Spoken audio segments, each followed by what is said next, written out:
وَمِنَ اللَّيْلِ فَتَہجد بِهِ، اور نماز کے ایک حصے میں سے آپ جاگیے اس قرآن کے ساتھ. بہی کو یہاں نوٹ کیجئے، جیسے سورہ انعام میں نے بار بار نوٹ کرایا تھا، انذر بہی ذکر بہی، تبشیر ہو اس قرآن کے ذریعے سے، تذکیر اس قرآن کے ذریعے سے، انذار اس قرآن کے ذریعے سے.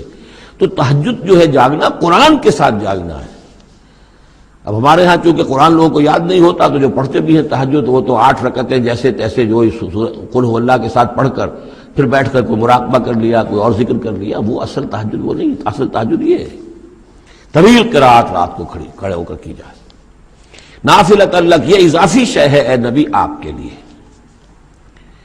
عسیٰ ان یبعثک ربک مقام محمودا، امید ہے کہ آپ کا رب آپ کو مقام محمود پر فائز کرے گا. یہ مقام محمود کو بہت بلند مقام ہے میدان حشر میں اور پھر جنت میں، جس کی حقیقت کو ہم اس وقت نہیں جان سکتے.